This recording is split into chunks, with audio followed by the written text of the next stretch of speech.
Ladies and gents, welcome back. Happy Inflation Day. Today is the day that the U.S. Bureau of Labor and Statistics releases their report on the Consumer Price Index. And well, where are we? Inflation rises by the most since 1981 as CPI jumps to 8.5% in March. We are now at an 8.5% official inflation rate. U.S. consumer price increases quickened in March, underscoring ongoing inflationary pressures as supply chains disrupt and shortages lingered across the economy. Now, I keep hearing this, and this is the new excuse for why interest rates go up. Now, I have an article here, and this is from Econ Log, and this is back in May of 2019. And Scott Sumner writes here, I continue to see all sorts of non-monetary theories of inflation. For instance, demographics is often cited for the low inflation rate in Japan. There's a much simpler explanation for inflation: monetary policy. The following graph shows the exchange rate of 3 European countries, Denmark, Switzerland, and Sweden. Now, he goes into this in detail. I'll leave a link in the description down below so you can check it out for yourself. But he goes into detail on their monetary policy, what they did, and how it directly correlated with their inflation or their valuation of the currency on the market exchange.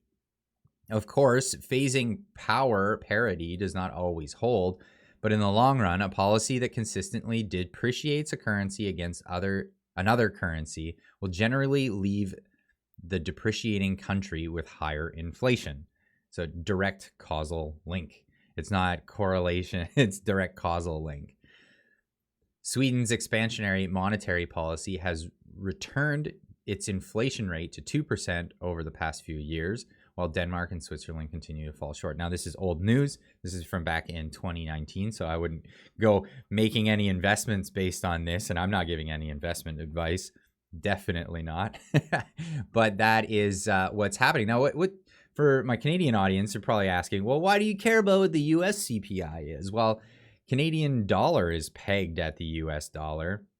And the Bank of Canada does this to foster good trade between Canada and the United States. So whatever the Federal Reserve does, the Bank of Canada follows suit.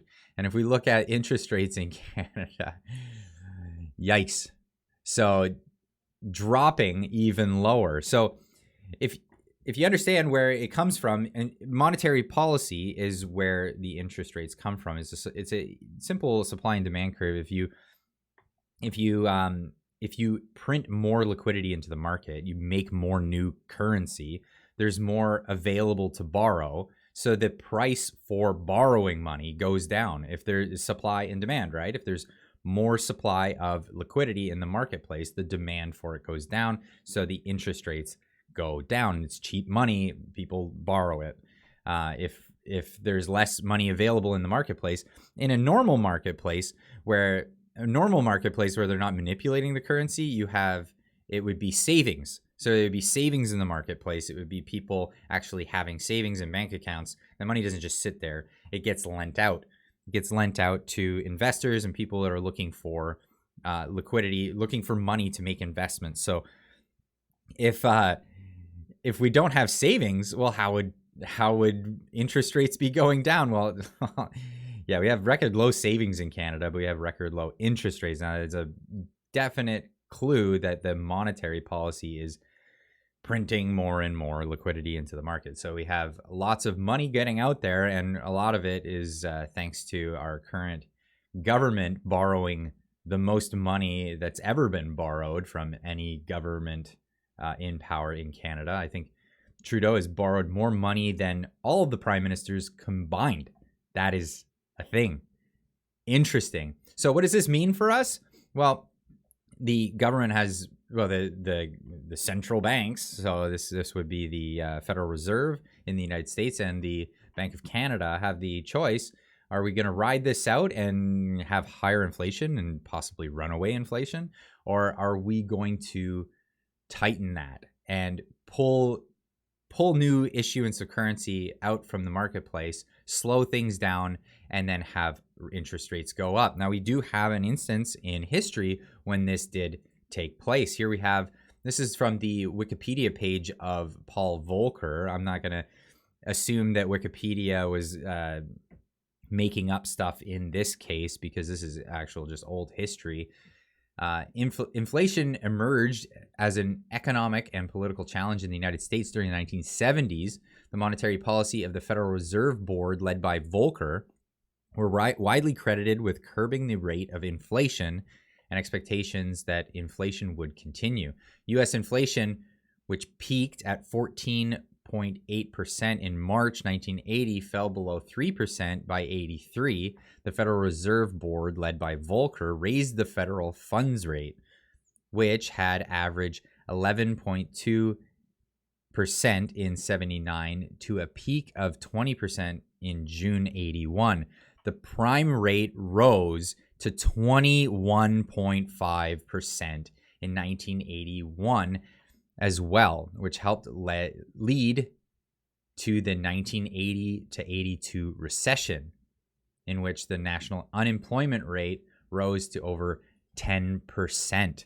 Now, this is the cure. This is the cure for runaway inflation. This is the cure for an economy that's run away like this. They would have to tighten up, which right now in their quantitative easing, they say it's just a fancy term for printing more money. They would have to tighten this up, and interest rates would have to rise. Now, you have to think about this, though. The average Canadian and the average person around, if their interest rates on their mortgages were to go up by even 5%, let alone 21.5%, where would that put the economy? Now, in the 1980s, that was a big tight squeeze for a lot of people, but they didn't have an economy like they do today, where everybody's over leveraged into the housing market. Back then, it was a different marketplace, but it still led to an unemployment rate of over 10% in the United States. In Canada felt the same thing.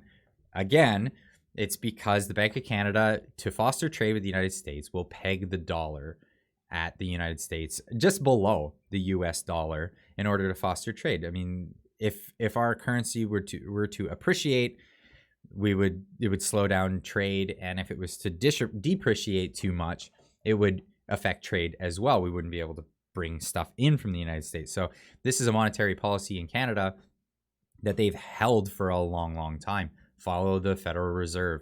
But here we are, in a situation where the official numbers are 8.5% for inflation.